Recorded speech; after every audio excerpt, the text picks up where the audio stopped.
Ada dua ilmu yang dibawa Nabi, yang itu disampaikan kepada seluruh umatnya, tidak ada yang ditutup-tutupi. Ilmu kitab dan ilmu hikmah. Apa itu ilmu kitab? Ilmu yang bisa dipelajari. Ada gurunya, ada kampusnya, ada sekolahnya, ada pesantrennya, ada profesornya, semuanya ada. Itu ilmu kitab. Bisa dicari di mana saja.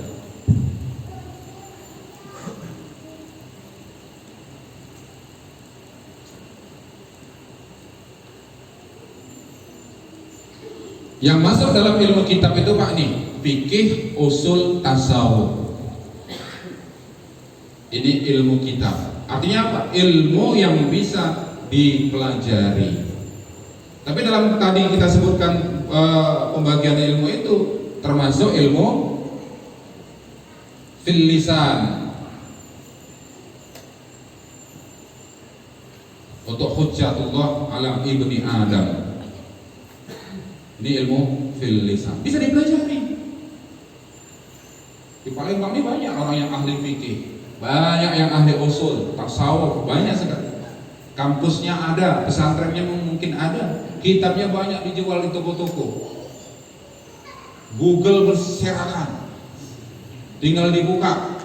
Kalau mau belajar ilmu kitab, tasawuf itu ilmu kitab. Ada orang menyamakan antara tasawuf dan tarekat. Tidak sama Pak antara tasawuf dan tarekat. Ya. Kenapa? Karena tarekat masuk dalam ilmu hikmah.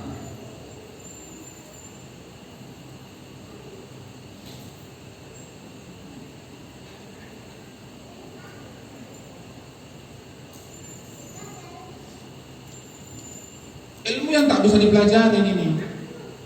Makanya ada orang gila karena belajar tarekat, betul itu Pak, saya dukung dia pernyataan itu. Ada orang, Tuan, ada sana orang belajar tarekat gila, betul, karena tarekat bukan untuk dipelajari, tarekat ini untuk diamalkan. Karena dia memang bukan ilmu yang untuk dipelajari. Masuk kelompoknya aja masuk kelompok hikmah. Man lam yazuk lam yadri, itulah tarekat. Barang siapa yang merasa dia tahu. Kalau belajar ini cuma tarekat ini, kok begini nih? Gila lah besok itu. Ada lagi. Saya Pak gitu. Senang mereka Pak. Malah orang tarekat malah dukung pernyataan kita nih, bilang belajar tarekat gila. Betul. Kalau belajar tarekat gila. Dulu masih heboh-heboh. Dulu rame Pak. Ya itulah sebutannya gila. Saya tanya, Pak, Bu, di rumah sakit jiwa banyak orang gila, banyak. Coba cek mana yang lebih banyak gila karena dunia apa dengan tarekat. Tak pernah kita bilang jangan beli banyak cari-cari harta nanti gila, nggak pernah kan? Jangan kejar-kejar dunia nanti gila, nggak pernah. Padahal orang yang di rumah sakit jiwa itu umumnya mereka sakit jiwa, mereka gila karena itu. Iya kan? Katakanlah misalkan dari 100 orang yang di rumah sakit jiwa itu kita bilang lah, berapa sih yang karena masuk tarekat, karena belajar agama gila? Kita bilang lah ada 1, 99-nya karena dunia kan? Iya, karena dunia.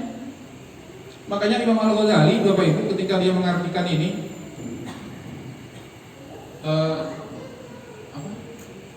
jangan kamu mendekati sholat, gitu kan? Sampai kita tahu dengan apa yang kita buat. Imam Al-Ghazali bilang sebetulnya itu bukan karena minuman itu kan jelas saja karena dengan minuman itu akhirnya kita lalai, kan begitu. Tidak, segala apa yang melalaikan kita kepada Allah maka haram dibawa untuk sholat. Dunia bisa melalaikan kita kepada Allah maka haram dibawa sholat, itu maksudnya. Jadi bukan hanya minuman. Kalau minuman bisa melalaikan kita dari sholat, maka dunia yang bisa melalaikan kita dari ibadah itu juga haram lah hukumnya. Kan begitu. Jadi tarikatnya begitu. Jangan Pak kemari, saya mau ke Marokan mau belajar tarikat, nggak usah, sulung aja, udah.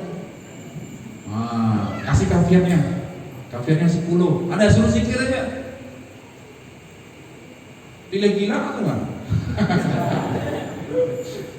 Jadi tidak ada orang yang bertarekat itu gila. Tapi kalau belajar tarekat gila, saya ketemu banyak memang.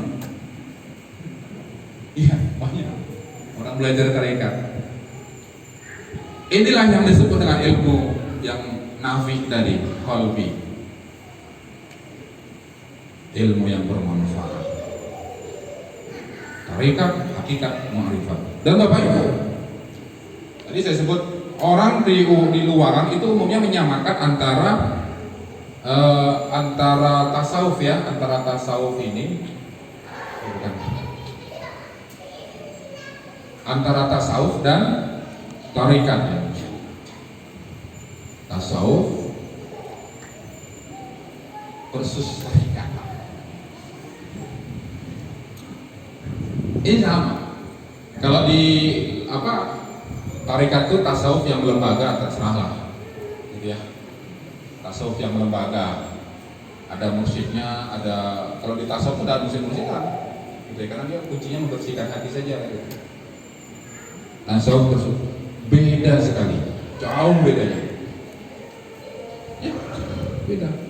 Ada lagi yang membedakan. Tarekat versus tarekat, tasawuf versus tarekat versus suluk.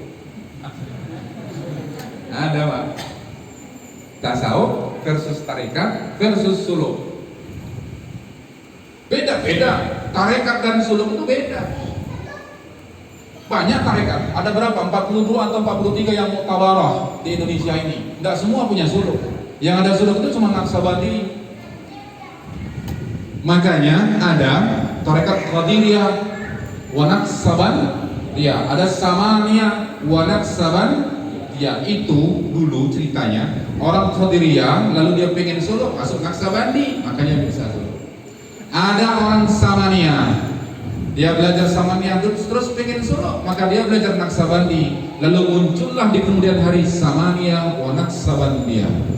Ada orang Syatariyah, dia belajar Syatariyah kemudian pengen suluk, dia belajar tarekat Naqsabandi, kemudian akhirnya keluarlah Syatariyah wa Naqsabandiyah. Dan itu kita biasa saja.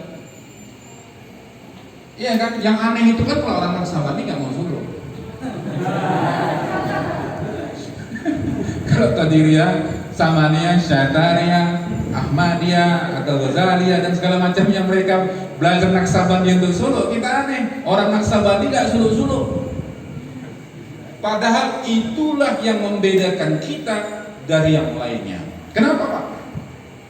Tasawuf dan tarekat jelas sekali beda ya. Kelompok ilmunya saja sudah beda. Ilmu kitab, ilmu hikmah, kelompoknya sudah beda. Lalu suluk ini apa? Bedanya Pak,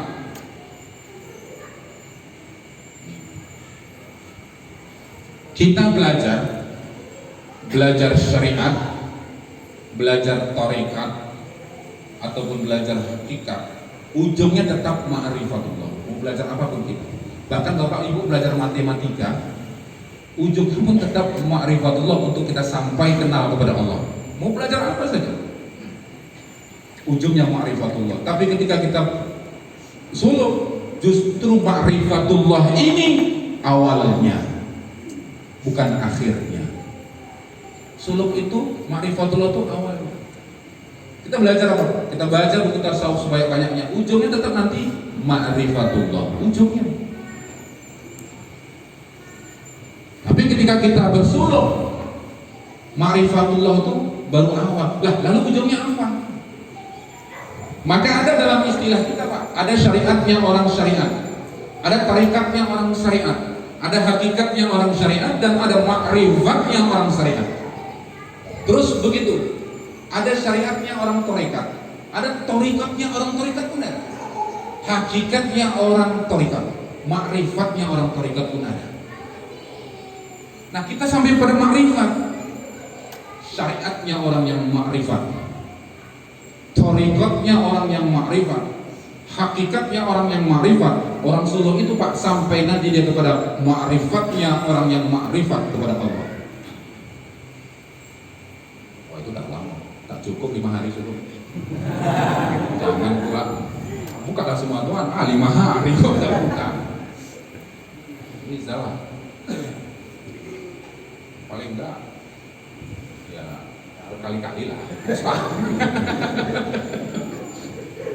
Jadi ma'rifatnya, orang yang ma'rifat kepada Allah ada nanti liqa dan seterusnya dan seterusnya. Jadi ma'rifat itu baru dasar, bukan ujung. Makanya di dalam kitab Tanwirul Qulub disebutkan apa oleh Syekh Muhammad Amin Al-Qurni, bahwa akhir dari perjalanan semua tarekat di dunia ini adalah awal dari perjalanan Naqsabandiyah. Tarekat lain Pak sudah selesai, ujung pelajarannya adalah awal dari pelajaran Naqsabandiyah. Yang paling tinggi sekalipun baru awal di Naqsabandiyah. Itu oleh Amin Al-Qurni dalam Tanwirul Qulub ini disebut begitu. Ya, akhir dari semua pelajaran tarekat yang ada itu adalah baru awal di Naqsabandiyah. Makanya kenapa? Karena ada suluknya. Kalau mereka menjadikan ma'rifatullah dan sebagai tujuan akhirnya, justru kita itulah awalnya ma'rifatullah. Kenal dulu kita kepada Allah. Kalau kita sudah kenal kepada Allah, ya Allah, luar biasa. Apapun mudah kita jalani. Tapi kenal dulu. Untuk bisa itu apa? Suluk.